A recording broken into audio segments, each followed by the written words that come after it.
A pivotal year 3 for Brian Kelly gets underway as the LSU Tigers travel to Sin City to take on Lincoln Riley and Southern Cal.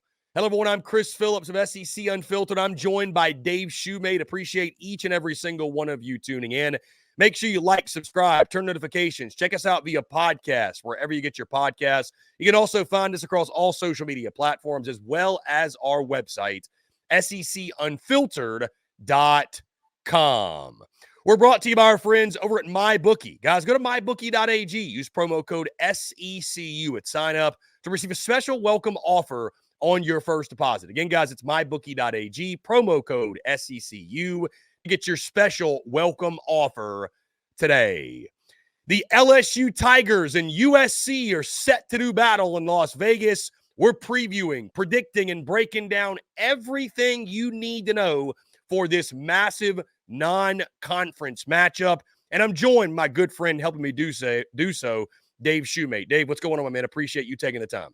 Shoot, me and you were talking about it before we hit the record button, man. It's one of those games, I think, Sunday night. I mean, this feels like it's LSU's night on opening weekend now, Labor Day. I mean, it hadn't been good, but I mean, the last two nights, this will be 3 years in a row they've opened up in this game between the back-to-back games against Florida State and obviously in Vegas against USC. But I think it's a game everybody's looking forward to. Big game for both teams rolling into this. Kind of a tone setter to USC getting into the new Big Ten. They got a lot of big games. I mean, they finish up with Notre Dame, open up with LSU. They got the Big Ten in between that. LSU, again, Brian Kelly says judge him on year 3. Traditionally, his teams at Cincinnati, Notre Dame take that next step nationally in year 3. How do we say it? People have their question marks on the defense, new defensive staff. I think it can only improve offense. You could probably only go backwards a little bit. Not necessarily mean you're going to be a bad unit, but I mean, come on. That was an explosive, one of the better offenses in my lifetime last year. But this is a big game. Tone setter. Me and you talked about it. You had Blake Ruffino from Are You Serious Sports on the show previewing LSU. I think this is the must-win game for LSU. I mean, maybe I'm wrong. I mean, I know they lost to Florida State 2 years ago and still won the SEC West. We don't have divisions anymore, so that's not possible. But like, if they lose this, I mean, where does that send them? I don't think they go into a spiral because you still have such a long season, 12-team playoffs. It would be interesting, though. Like, what is the psyche of this team if they come out week 1 and drop this game to a USC team that's going to be hungry as well? And they have a new defensive coordinator. So there's a lot of question marks, a lot of storylines rolling into this that I think anybody that's telling you they know exactly how this is going to go down, this game on Sunday, I think is lying. So it'll be fun. So I think it's the most intriguing game. This one and the Florida-Miami one, I think, are the top of the menu for me. Dave, certainly to your point, one of the most intriguing games of week 1 against Sunday, September the 1st at 7:30 p.m. Eastern. Again, this game being televised on ABC. They'll be out in Las Vegas, Nevada at Allegiant Stadium. And we talked about this, Dave, off the air before we went live. LSU, just a couple days ago, was right around a touchdown favorite, 6.5. You look at the spread today, the day we're recording this, Dave, Thursday, August the 22nd. Who knows? It may continue to move. LSU has come down to a 4.5-point favorite in this game. Over-under set at 63.5. So really, really interesting. The money is pouring in on USC. Series history, it's tied 1-1, Dave. The last meeting, 1984. LSU won 23-3. So it's been quite a while since the two teams played. As we break down USC of the Big Ten now, it's funny, Dave, when I was doing my research and putting my notes together, I had to remind myself, I was like USC of the Pac-12, and I'm like, wait a minute, we don't have a Pac-12 anymore. So USC of the Big Ten, that might get some taken used to. Either way, though, 8-5, 5-4 a season ago. Was a very up-and-down season. The defense was atrocious. Offensively with Caleb Williams, they were really good, but down the stretch, stubbed their toe, which has brought some pressure on their head coach, Lincoln Riley. 7 starters returned from a season ago, 3 on offense, 4 on defense. Dave, we saw it, I believe it was about a week ago or so. Miller Moss officially named QB1 during fall camp, which is what we all expected, but officially especially after that holiday bowl game against Louisville. I think he kind of solidified himself as that he's their dude. 372 yards and 6 touchdowns in that bowl game against Louisville, to your point. This was a sneaky pickup, by the way, Dave, for USC. They picked up Mississippi State transfer Woody Marks, who's taken over at RB1. one of the most well-rounded backs in college football. They've got Zachariah Branch, who's their top third on the outside at wide receiver. He returns. And they've got 3 seniors anchoring the offensive line. So it's a Lincoln Riley football team, Dave. Offensively, you expect them to be elite. Questions on defense, right? Deanton Lynn takes over on the defensive side as defensive coordinator. Bear Alexander's back up front to anchor the middle. You got veterans at linebacker, a pair of seniors led by Mason Cobb, Jalen Smith back as their top corner. And Dave, with that being said, again, a massive, massive year for Lincoln Riley. Huge tone setter type of ball game. To your point, similar to Florida Miami, the loser of this game, the losing head coach, is going to be very uncomfortable. So when you look at this USC team, Dave, specifically, what do you see and how big of a year how big of a season opener, I should say, do you think this is for Lincoln Riley and his tenure there out in LA? Yeah, I don't think it's a must win for Lincoln Riley. I do think there would be some issues if they went out here and just got embarrassed by LSU, because I think most college football media people that are respectable, I think most USC fans would be like, look, we know LSU's good. We know they come from the SEC, but we know they have their own question marks too. This team shouldn't go handle us. I think that's where it would get sticky for Lincoln Riley. I think people would be disappointed in a loss, but it's not like a must win where it kind of does feel like a lose or leave town a little bit for Mario Cristobal. Probably not Mario Cristobal, but definitely Billy Napier. So from that standpoint, it's a little different than Florida Miami. But USC, what initially jumps out is really not a lot of proven production at the skill spots. I'm talking about really the running back receiver spots outside of Woody Marks. I saw Woody Marks has double the amount of touchdowns than the rest of the running back room you have. I mean, the rest of the running back, we all remember Woody Marks from Mississippi State. They have Quentin Joyner, Marion Peterson, and freshman Brian Jackson they signed. But Woody Marks is I think 22 touchdowns. I was looking it up. That's more than double the other 3 guys combined. And then we know about Zachariah Branch at the receiver spot, but a lot of his production has been done on special teams in the punt return kickoff return game. What does he look like in his designated position at the wide receiver spot? So that's another one. Deuce Robinson could step up for him. They got Auburn transfer Jay Fair, who's coming over. So there's some unknown. There's talent, high-end talent for sure. It's just an unknown. Not ready to say it's a weakness, but it's definitely an unknown. They do have a lot of guys back on the offensive line. I shouldn't say a lot, but they have some contributors back. I think their guy from looking at some interviews, reading up on their fall camps, is moving over to center. I think Jonah Monham, redshirt senior, will be there. I think they got 2 to 3 starters returning, but a lot of the guys that are going to play, I think, are just reserves from last year that have been in the program. And to be fair, their offensive line coach, Josh Henson, I think one of the best out there. He was at Oklahoma State for a very long time. Jimbo Fisher hired him. He left Jimbo to go be with Lincoln Riley at USC when Lincoln Riley left Norman. And I think that's where A&M started to have their hiccups a little bit when Steve Adazio got there. I think you'd have to really dig deep, but Josh Henson was a key cog to that A&M offensive staff, offensive line room. So he was a loss to A&M. I think he gets the offensive line working well. They'll be fine offensively, I think, USC. I think they'll be fine offensively. Defensively, it just seems like Deanton Lynn likes versatile bodies. I don't really know if they have that this year. I think the foundation of the defense, it sounds like, is on that back end. They like those back end guys, Jacoby Covington, Jalen Smith, Kamari Ramsey, Keely Arnold, guys like that, John Humphrey.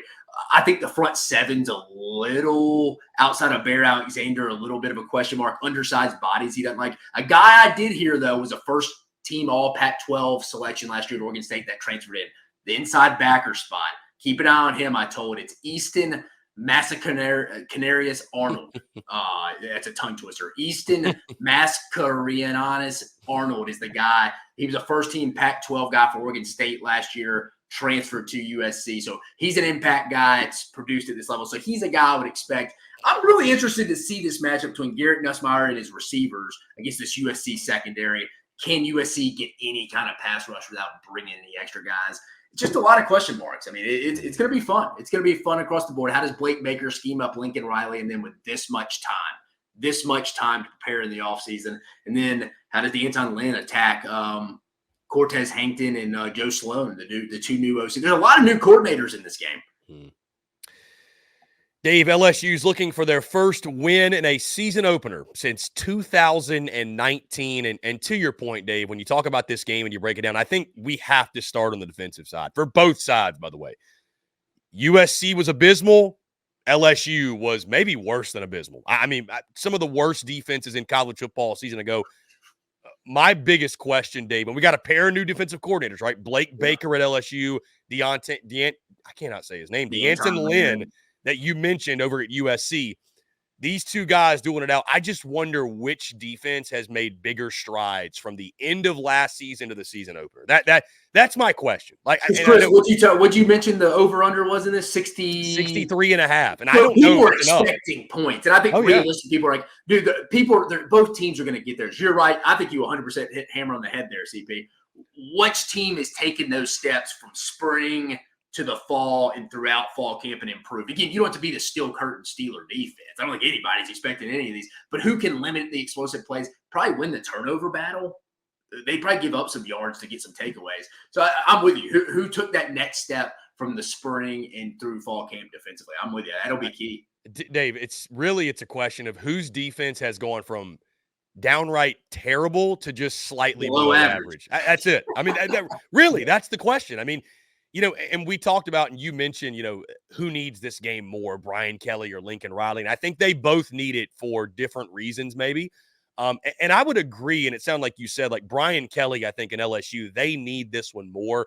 But I think it's interesting for Lincoln Riley. Like it kind of feels like his candle's starting to burn out a little bit. Like it just, nobody's questioning what he does with quarterbacks, what he does with offense, but the guy doesn't give a damn about defense. He has not shown he cares about fielding a competent defense. And I don't know, man. I feel like Lincoln Riley, us thinking about him as like a top-tier coach in college football, that's kind of starting to fade a little bit. Would you agree or disagree? Chris, I would agree. This is a stat I got from our CFB Focus 2024 preview. I got Mike Washman, who did the Big Ten preview. Great stat he had here on Lincoln Riley's defenses in his career. In his 7 seasons, this is Lincoln Riley, as a head coach, only once has he had a team finish better than 60th in yards per play given up on defense. That was his 2020 team, like Kyler Murray and them. Oh, no, Jalen Hurts and them. No, was that Jalen? No, it wasn't Jalen. It was 19. The 2020 team he had was what team? I forget what team. It doesn't matter at that point. He's only had 1 in 7 seasons as a head coach where they finished better 60th in yards. To be fair to our guy, D'Anton Lynn, he kind of made his money limiting the explosive plays at UCLA. So I think that's where it kind of is. It sounds like Lincoln Riley's kind of hit him in the offseason. Like, yeah, like we can go rack up maybe 9-10 wins with a bowl game every year. But like, if we really want to go compete for what they hired me for and what this program at USC expects, national titles, we have to go actually give a crap recruiting, personnel-wise, and schematically on defense. I mean, the Alex Grinch project just epically failed, going back from his Oklahoma days and when he brought him to LA. Dave, it's a pair of new-look offenses with Miller Moss taking over as QB1 out in LA, but I want to focus on LSU because I think that's one of the biggest storylines of this game and certainly this season. A lot of LSU's ceiling and their college football playoff hopes, Dave, are tied to Garrett Nussmeier. And what do you get out of him? He's not going to be Jaden Daniels. And he doesn't need to be, and you don't want him to be. You don't want your quarterback to have to rush for 1,000 yards and be Superman every week. But there's been a lot of mixed opinions, I feel like, Dave, on Garrett Nussmeier this offseason from the standpoint of looked great in that bowl game against Wisconsin, led to comeback, but at times, I feel like he's been a little bit inconsistent, maybe a little bit turnover happy. They call him the Cajun Brett Favre, I believe. So he's not afraid to fit the ball in tight windows. You got to replace Malik Neighbors and Brian Thomas Jr. And, we've talked a lot about Kyron Lacey and how good he can be at wide receiver 1. And obviously CJ Daniels, the Liberty transfer. And you've got other guys on the outside as well. Caleb Jackson, the running back, who they're really, really excited about. All that being said, Dave, and the best offensive line probably in college football. That's really where it starts for them. But with all that being said, Dave, it's one thing to have these really talented individual pieces. But the question I've been asking all offseason, how can they be better offensively? Like realistically, you lost the Heisman Trophy winner. You lost 2 first-round wideouts.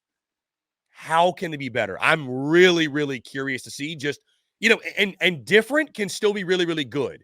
But especially if the defense in this game 1, Dave, has not taken the step forward. If we look at it and say, man, it really is just a personnel issue. Like personnel's lacking. We know the issues at defensive tackle. So if the offense has got to do what they did last year and and play superhero and carry the load, is Garrett Nussmeier and the crew up to the task? That's what I really want to see from LSU.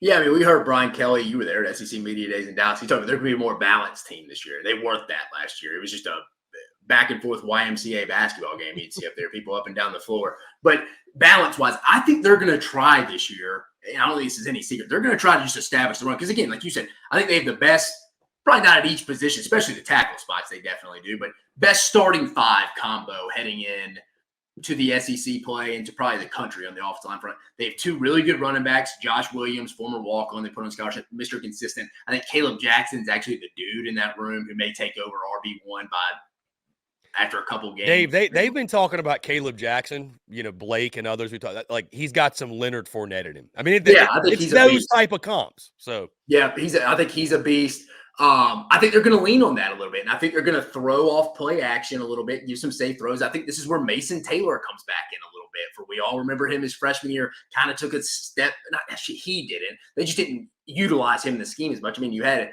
Brian Thomas Jr., BTJ, and then you had Malik Neighbors. So I get it. But I think this year they're going to kind of get us into a rhythm, make USC make tackles in the open field a little bit. I think they're going to try to control that clock, get in third and manageable situations, keep USC's offense off the field, and weirdly probably keep their defense off the field a little bit. But I think defensively, they're going to be aggressive this year, and I think that's a phenomenal strategy. Again, I've said it all the time. I think Blake Baker saved Brian Kelly from going into an early retirement. I don't think they were ever going to fire him because Scott Woodward, the AD, is so invested in him.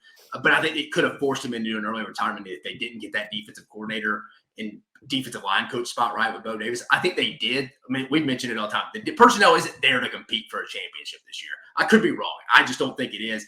But I think scheme-wise, they're going to give up explosives, but I think they're also going to be better in the turnover margin as well, because I think they're going to get teams in third and long situations with their aggressive style, which is going to force quarterbacks into bad plays. And like I mentioned, USC is going to get theirs offensively. LSU is going to get theirs offensively. Who can limit the explosive plays and force more turnovers? I think it's going to come down to what quarterback makes that big mistake late. Dave, you mentioned the aggressiveness on defense. Probably one of the most puzzling things last year to Matt House was the utilization of Harold Perkins Jr. What do you expect to see from him, and what are you most excited to see? Because, again, I think that's the guy on LSU's defense we're all going to be watching essentially on every single play to see, like, all right, how is Blake Baker using him and getting him back to that All-American form? Yeah, I think Matt House last year, sometimes, I mean, they would give up big explosive plays too last year, but a lot of it was like death by 1,000 paper cuts. I mean, they just give up 10 to 12 chunk yards, and it would just be like, 5 plays, touchdown. Like, it was just like, this guy's he's not even trying to force turnovers. They're just kind of sitting back and taking it. I think you're right. Harold Perkins, one of those impact players in college football this year where I think everybody, it's his third year. We're all sitting there kind of like, all right, we got Blake Baker coming in. It's his position coach. And for LSU fans to get fired up, remember Damone Clark, because Blake Baker was the inside backers coach in 2021 at Orgeron's last year and developed Damone Clark into a really good player. He's had a decent, pretty solid career for the Dallas Cowboys. I think if he can kind of get the most out of Damone Clark, no telling what he can get with Harold Perkins. So it'll be interesting. You're right, though. How comfortable does Harold Perkins look inside the box? It's a great first test. Lincoln Riley, they were going to throw so much at him. They've had so long to prepare. And then also where they utilize Harold Perkins on the edge when they let him come after and try to get after Miller Moss. So I'm excited from that. And I don't think it'll be fair for everyone to just judge Harold Perkins just off this one game. Say he does struggle a little bit in this. Let's get him through the season and see how they adapt to him, how he gets more comfortable playing within Blake Baker's scheme. I think they're going to turn him loose just because I think they're going to be more aggressive this year, which I do agree with. Yeah, Dave, to your point, a game of I'll meet you at the quarterback featuring Harold Perkins is probably the way it should operate. Yeah. Turn him loose and see what happens, see how many times he can get to Miller Moss, but certainly excited to watch him and that defense. Finally, Dave, I mean, we mentioned who's this game more important for, the importance for LSU and Brian Kelly. To me, this is a massive tone setter. I mean, because LSU's one of those places, Dave, and we could make the short list. There's probably, 15, 20 programs that probably think this way. Should they all think this way? Maybe, maybe not. But LSU is a place. You know this, Dave. It's going to be college football playoff or bust every year in Baton Rouge. And if you're not getting to the playoff, your seat's going to be warming up year by year, right? And I think I even heard somebody say that 10-win seasons get you fired at LSU, which is kind of crazy. Like the Well, this expectations would be there. his third year without making the playoff. And to be fair, Right. his first 2 years were 14 playoffs. But I think a lot of people will look at last year's team and Wouldn't have kind of made be it like, last year. Yeah. look, dude, we won 10 games, but like if we just were a top 50 defense, we didn't have to be great. We probably win the West and have a chance to beat Georgia in the SEC championship game, and we're in the 14 playoff. Yeah. So you're right. I feel like they left. If you really ask LSU fans, 10-3, good season, but I feel like they're like, yeah, we got a Heisman Trophy winner. We won 10 games. It was fun to watch, but man, we left some meat on the bone. Yeah. So to that point, Dave, I just think that, I don't see LSU making, and I don't want to like not say throw the season away, but I don't want to pronounce them dead if they lose one game. But Yeah. to your, if you don't win this game, how do you bounce back from that? Like, are you really going to be able to navigate this SEC schedule at 10-2? If you're not good enough to beat USC, are you going to be good enough to beat Ole Miss and to beat Then that Alabama? makes Ole Miss a must win. Right. Ole Miss isn't a must win if they win this. That would be, you would probably agree. I think they got out of the bigger games left. I think they got UCLA and South Carolina right after this before Ole Miss, which that'd be interesting at that point. How much momentum does that decrease at this point if they lose this game? But no, that'll be it. Yeah, you're right. It's a massive game for both teams. You're right. But Brian Kelly being quoted, "Judge me on year 3," will put people's antennas on check. Yeah, and year 3 is the year where, again, fairly or unfairly, especially when you say judge me on year 3, but it's kind of like, okay, this is who you are, right? Like, this is your identity.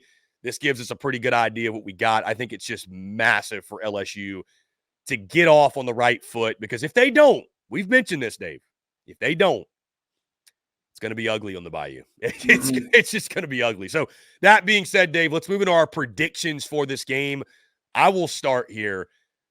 I think this is going to be a game, Dave. Do I think both defenses are really I'll stick with LSU first. Do I think they're going to be better on defense under Blake Baker? Yes. Number one, they can't be worse than they were last year. And I believe in Blake Baker as a DC, and, take fall camp reports with a grain of salt, but they're really excited about what they're seeing and with what Harold Perkins Jr. is doing. And again, I think take it with a grain of salt, Dave. We know the personnel issues. Like, they're very weak on the interior of the defensive line. There's still a lot of questions all across that defense. Again, they were as bad as they were and lost some of their top contributors to the NFL draft or graduation. So, you lose guys from that defense, right? So how much better could you get? But I think they'll be slightly better.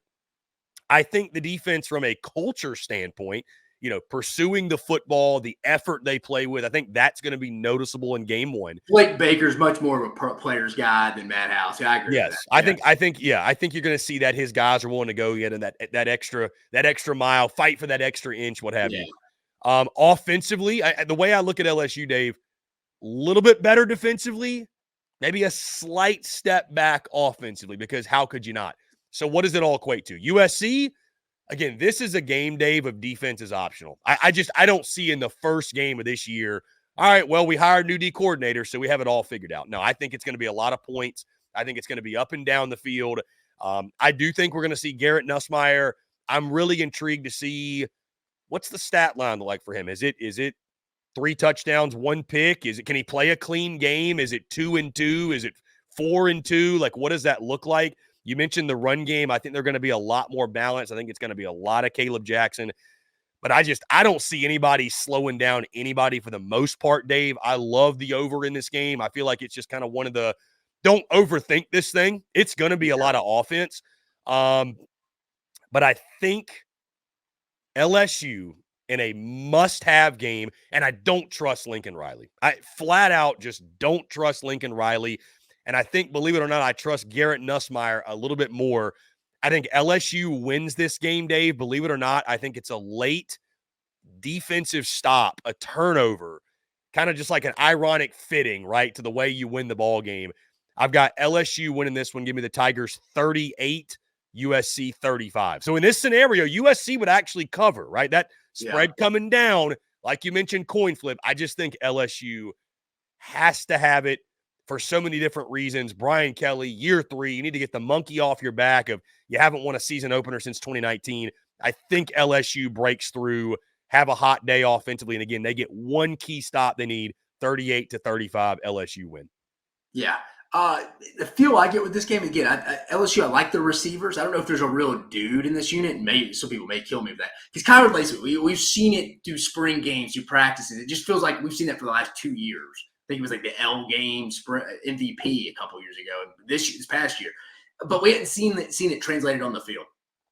I think Brian Kelly, Joe Sloan, Cortez Hankton, the two co-OCs, I think they know, hey, as long as we don't go turn the football over, I think we can kind of go play within our own box, if that makes sense, and move the ball on these guys. I talk about explosive plays limited. I think you're going to see a lot of explosive plays in the run game through LSU, more so than you may see through the air. Now, there may be a lot of yards after the catch with like Mason Taylor hitting him 8 yards on the field, and USC's missing a bunch of tackles.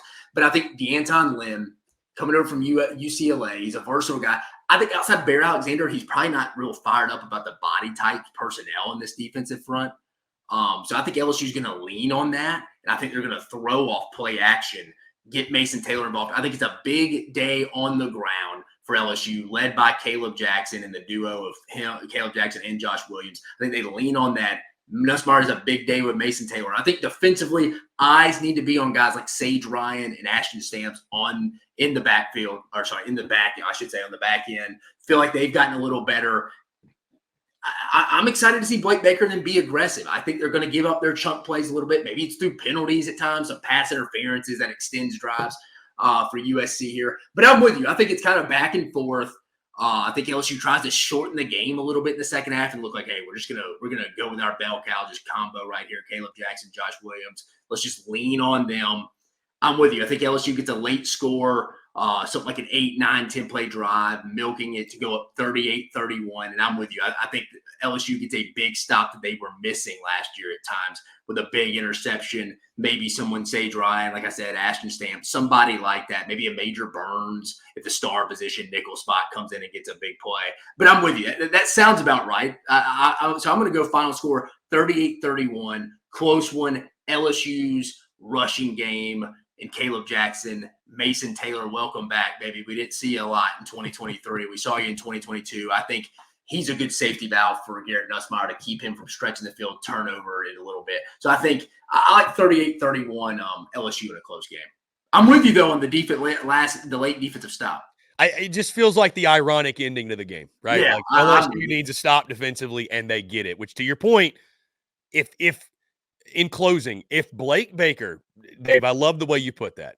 If the only thing Blake Baker does this year for the LSU defense is help them get a few stops they didn't get last year, they needed a few extra possessions. LSU's in the playoff. I mean, that's all he needs to do. They don't have to be great, but when you need them, can you come up big? That's literally it. That's great. I think most realistic LSU fans are like, yeah, we're going to take our lumps defensively. We don't think we're going to be a total night and day defense. But like, gosh, if you can just make some plays at times and like get a big stop or a big turnover. And you're right. I think it's just going to be ironic. I think that's the way it's going to end. LSU, USC set to do battle in Las Vegas. Guys, let us know. What are your thoughts? What's your breakdown? What are your predictions? How do you see this one playing out when LSU and USC meet in the season opener? Guys, that's going to do all for us. Appreciate each and every single one of you tuning in. Make sure you like, subscribe, turn notifications. Check us out via podcast, wherever you get your podcasts. You can also find us across all social media platforms, as well as our website, SECUnfiltered.com. For Dave Shumate, I'm Chris Phillips. Appreciate each and every single one of you tuning in, and we'll catch you on the other side.